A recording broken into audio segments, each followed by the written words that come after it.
artículo del Sol de México que habla de Airbnb en manos de los condominios.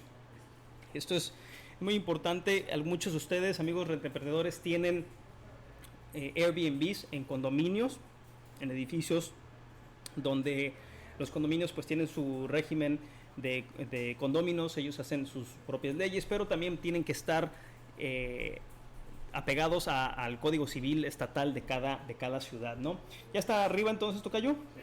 Perfecto. Entonces esta nota salió hace unos días. No pudimos cubrirla en la transmisión pasada, pero se me hace interesante porque muchos rentemprendedores tienen sus Airbnbs en condominios. Entonces la nota titula Airbnb en manos de los condóminos.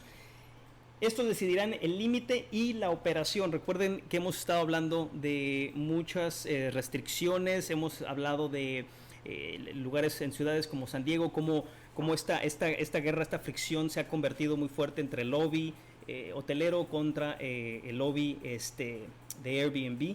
Y bueno, algo parecido se da en muchos condominios. Yo ahorita estoy en el proceso de asegurar un Airbnb en la ciudad de Sao Paulo y nos estamos encontrando con muchas restricciones con el tema del coronavirus. Brasil está saliendo de una cuarentena fuerte, impuesta al inicio de la cuarentena. No se cerraron los negocios, después se cerraron y ahorita ya están saliendo. Esto lo estamos viendo, estas restricciones lo vemos en condominios cerca de Ipanema, cerca de Itaim, que es donde estamos buscando las áreas, que es un área muy parecida a la Roma, a la Condesa, donde hay muchos restaurantes y muchos condominios de este tipo. Entonces, dice PROSOC, la Procuraduría Social plantea que desde las asambleas vecinales serán obligatorias se resuelvan la presencia en cada edificio, la presencia de la operación de Airbnb. Dice que los condóminos sean quienes a través de sus asambleas definan si quieren o no y bajo qué reglas la presencia de Airbnb en sus condominios. Así lo planteó la Procuraduría Social en sus propuestas de reforma a la ley del régimen de propiedad en condominio que envió al jefe de gobierno, a Claudia Sheinbaum, mismas que están en revisión para eventualmente ser remitidas al Congreso capitalino. Es decir, le están dando un poquito más de libertad a los condominios para que sus dueños, los condóminos, puedan limitar la operación o que puedan tener reglas. Esto se da muchísimo en las playas, donde los desarrollos inmobiliarios, que después vamos a hablar de un artículo muy interesante hacia dónde va la industria de bienes raíces, muy interesante, viene a continuación después de este artículo, no se lo vayan a perder. Entonces se le está dando mucho más poder para que los condóminos, los dueños, puedan hacer sus leyes, que se apeguen obviamente a el Código Civil, a los derechos que tienen todos los propietarios, los dueños de propiedad, y que ellos sean los que estén limitando el uso y la regulación de la operación de los Airbnbs. La Procuradora Social Patricia Ruiz Anchondo confirma a El Sol de México que la regulación de Airbnb en los inmuebles bajo el régimen de condominio se abordó en el sentido de que sea la asamblea condominal la que reglamente si permite o no el arrendamiento a corto plazo a través de Airbnb. Recuerden que las asambleas condominales se llevan a cabo por lo menos una vez al año. Estos acuerdos tienen que ser votados, es decir, tiene que tener la votación de los condóminos. Si no pueden ir los condóminos, pueden ceder su voto a algún representante, en este caso al rentemprendedor que los está representando, al administrador de propiedad. Tú puedes también involucrarte en este tipo de toma de decisiones siempre y cuando tengas un poder por escrito del dueño de la propiedad para que tu voto cuente. Este tipo de acuerdos tienen que estar totalmente tiene que haber una votación y tiene que ser protocolizados también por un notario, si no, no tienen validez. La asamblea de condóminos no puede estar cambiando de reglas o imponiendo reglas sin que no se tomen esos acuerdos en una asamblea de condóminos, que les repito, esta toma lugar por lo menos una vez al año y puede haber asambleas extraordinarias con estas votaciones, con los procedimientos y la protocolización de un notario. Dice, se tiene que reglamentar, no prohibir, totalmente de acuerdo. Al final del día va a haber dueños de propiedades o condóminos en los edificios que están a favor o en contra, y esto se puede politizar muy fácilmente. No se tiene que prohibir, porque al final del día, si se prohíbe, estás violando los derechos de los dueños que tienen a poder utilizar su propiedad para poder rentarla y generar algún tipo de ingreso, especialmente si este dueño, este anfitrión, este rentemprendedor vive dentro de la propiedad, es decir, tiene un 2 recámaras, un 3 recámaras y renta las otras recámaras a los huéspedes. En ese caso no se puede hacer absolutamente nada, porque el dueño, y este tipo de problemas han surgido en todas las ciudades del mundo donde ha habido enfrentamientos fuertes del lobby hotelero contra el lobby de Airbnb, y los jueces siempre fallan a favor del propietario que vive dentro de la unidad y que puede rentar para cubrir sus gastos. Entonces se tiene que reglamentar, no se tiene que prohibir. Estos son negociaciones.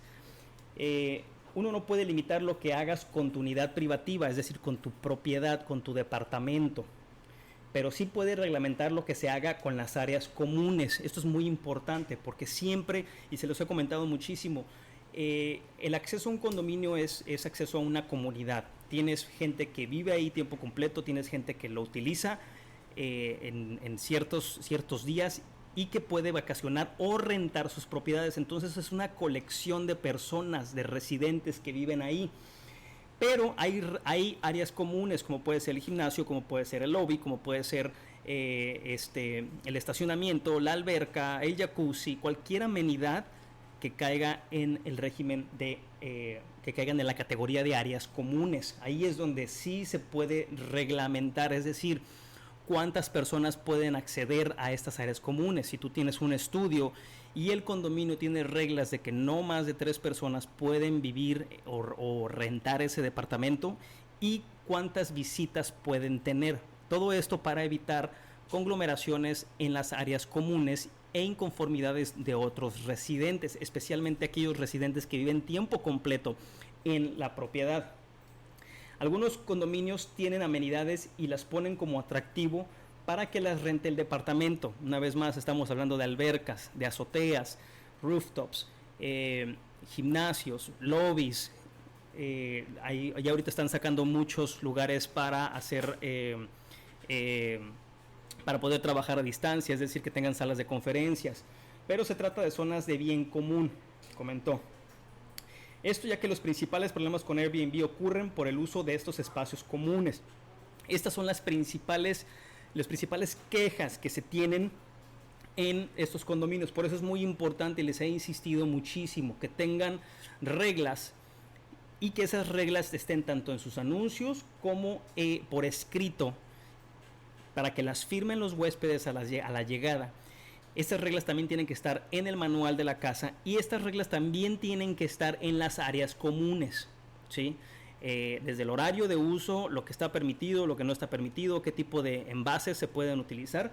Todo esto para evitar las quejas. Entre más quejas haya, más se puede politizar este asunto. Y al final del día se trata de lograr una convivencia sana, ¿sí? Este diario también ha documentado que resulta más rentable para los propietarios de departamentos acabar con el alquiler tradicional, el alquiler que le llamamos nosotros a largo plazo, de inquilinos de mediano y largo plazo, para ofrecer estancias cortas en Airbnb a turistas nacionales y extranjeros, que es lo que hemos estado viendo, que es lo que se le llama el famoso rental arbitrage, que es básicamente la habilidad de poder generar más al rentar tu departamento por noches que si lo rentaras por meses en un contrato a largo plazo. Todo esto depende de tu ubicación, depende de la oferta y la demanda del mercado, para que puedas determinar por qué camino te vas a ir. Entonces, en el reglamento tienen que establecer si permiten que los inquilinos de Airbnb puedan utilizar las zonas de amenidades. Gimnasios, albercas tienen que estar en el reglamento. Por eso nosotros manejamos muchos reglamentos en diferentes edificios, Puerto Vallarta, en Playa del Carmen, inclusive también en Guadalajara los departamentos tienen sus reglas, son firmadas, y estas reglas se acuerdan en la asamblea de condóminos, están notariadas y protocolizadas. Todo esto para que sean leyes que al mismo tiempo no pueden violar los derechos de los dueños. Tiene que apegarse al Código Civil también. Seguimos. La representante de la Red de Profesionales de Administración de Condóminos, Mara Cavazos, comentó que la operación de Airbnb en un inmueble con régimen de condominio es ilegal. Ojo, que la operación de Airbnb en un régimen de condominio es ilegal porque su sola operación implica el pago del impuesto sobre el hospedaje, y eso le da al departamento un uso de suelo comercial y no residencial. Eso es un argumento hasta cierto punto válido. Vamos a seguir viendo. Sin embargo, dijo, en caso de un condominio, que un condominio acepte la operación de Airbnb, tendría que ser con un reglamento estricto y claro. Por eso les digo, es muy importante que tengan sus reglamentos para poder determinar cuál es el procedimiento que se va a seguir en determinados escenarios, en el que establezcan las condiciones y la prohibición o inclusive hasta multas del uso de las áreas comunes o amenidades, ya que además eso representa un trabajo y responsabilidad extra para administradores. Esto, quiero ver un paréntesis muy importante, que muchas veces el administrador del edificio se deslinda del trato con los huéspedes. Esto porque el administrador de la propiedad, el rentemprendedor, es quien tiene que intervenir en esta comunicación. Es decir, que puedan establecer qué se puede hacer y qué no se puede hacer. Seguimos.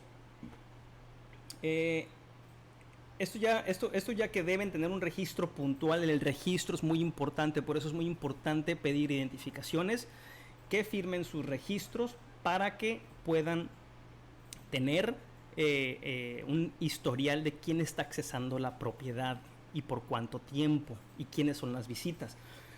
Eso para tener un registro puntual sobre los habitantes del condominio, lo cual sería imposible si en un departamento cada semana cambian los inquilinos. Es simplemente cuestión de tener procedimientos con seguridad para poder llevar un registro con números de emergencia en caso de ser necesario. Si en la ley está que tú como administrador tienes que tener un directorio con el nombre de todas las personas que viven ahí, con Airbnb se hace imposible porque nunca va a tener el número total de personas que están viviendo ahí y sus nombres, pero se pueden reemplazar con los contactos del administrador de la propiedad. Por eso es muy importante que ustedes tengan un administrador designado y esté registrado con seguridad y con administración.